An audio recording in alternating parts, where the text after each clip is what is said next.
सोचो, एक दिन अचानक से ब्रेकिंग न्यूज आए कि अमेरिका ने एक देश के प्रेसिडेंट को अरेस्ट कर लिया। सुनने में तो एक मूवी के सीन जैसा लग सकता है, लेकिन वेनेजुएला जैसे देशों के लिए ये एक रियलिटी है। 3 जनवरी 2026 जब दुनिया के बाकी देश न्यू ईयर सेलिब्रेशन में बिजी थे, उस वक्त अमेरिका की एक स्पेशल फोर्स ने वेनेजुएला के प्रेसिडेंट निकोलस मैदुरो को अरेस्ट कर लिया।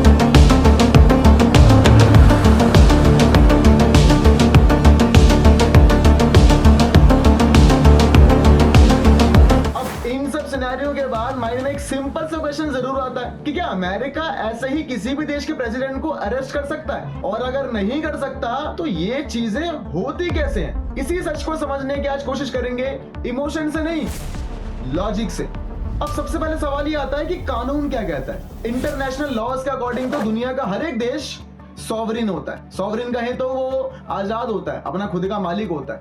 या तो उस देश का प्रेसिडेंट, किसी भी देश का प्रेसिडेंट अपने इंटरनल लॉज के अंडर में रहता है, या फिर अगर उसे अरेस्ट करना हो तो वो इंटरनेशनल कोर्ट के थ्रू अरेस्ट किया जा सकता है। तो पेपर पर लॉज के अकॉर्डिंग तो अमेरिका को कोई हक नहीं है कि वो किसी देश को ऐसे डायरेक्टली पकड़ ले।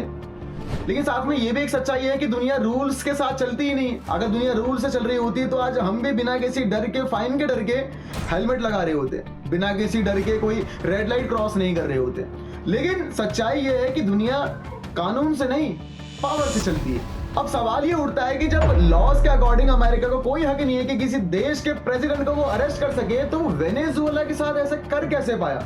क्या है ऐसा उसके पास कि वो ऐसी चीजें कर पाता है? सबसे पहली चीज तो अमेरिका के पास एक स्ट्रॉन्ग लेवल की मिलिट्री पावर है, डॉलर पर उसका कंट्रोल है, सैंक्शंस वाला वेपन उसके पास है, ग्लोबल बैंकिंग सिस्टम अपने अंडर में रखता है, और सबसे बड़ी चीज इंटरनेशनल मीडिया का इन्फ्लुएंस है।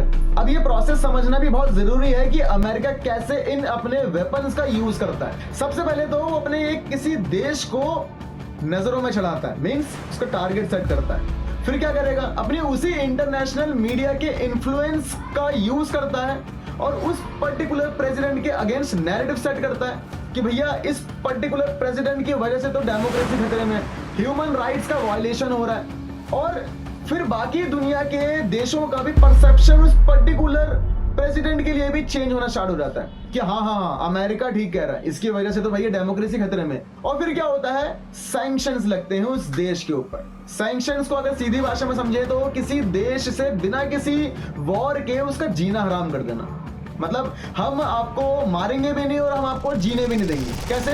उससे पूरी तरह से ट्रेड बंद कर देना, उसके बैंक अकाउंट्स को फ्रीज कर देना, ऑयल और अदर ह्यूमन बेसिक रिसोर्सेज के ऊपर रोक लगा देना। अब उससे किसी पर्टिकुलर प्रेसिडेंट के ऊपर तो फर्क नहीं पड़ता, लेकिन उसके सिटीजन्स के ऊपर फर्क पड़ता है। कैसे? महंगाई बढ़ जाएगी, वहां पर जॉब्स खतरे में आ जाएंगी, मेडिसिन की कमी हो जाएंगी, जिसकी वजह से फिर शुरू होते हैं प्रोटेस्ट।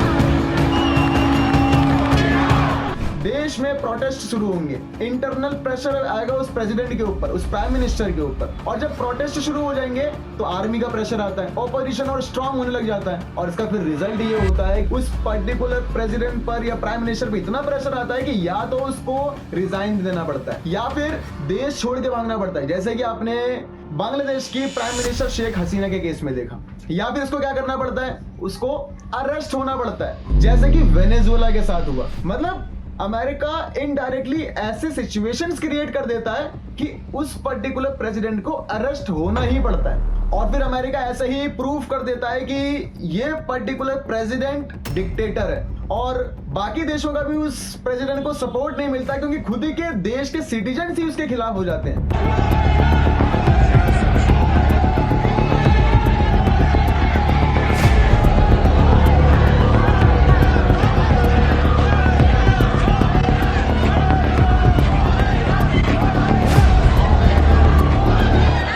इंटरेस्टिंग सवाल ये कि क्या ये कंडीशंस इंडिया के साथ भी क्रिएट हो सकती हैं? तो मैं पहले ही क्लियर कर दूं कि इंडिया है, इंडिया वेनेजुएला नहीं है। कैसे? इंडिया एक न्यूक्लियर पावर देश है, इंडिया एक स्ट्रॉन्ग इकोनॉमी का देश है और इंडिया जो है वो ग्लोबल सप्लाई चेन का हिस्सा है। इसका मतलब अगर इंडिया पे कुछ इफेक्ट पड़ा तो बाकी दुनिया के देशों पर भी इफेक्ट पड़ेगा। तीसरी चीज ये कि इंडिया इंपॉर्टेंट अलाइज का हिस्सा है जैसे कि G20 और भी ऐसे बहुत सारे। तो अगर इंडिया के साथ ये कंडीशंस क्रिएट होंगी तो दुनिया के बाकी देशों पर इसका इफेक्ट पड़ेगा, उनके सप्लाईज रुकेंगे, डायरेक्टली या इनडायरेक्टली उन पर इसका असर पड़ेगा और कैसे भी इंडिया को स्ट्रॉन्ग कंट्रीज का सपोर्ट मिल जाएगा।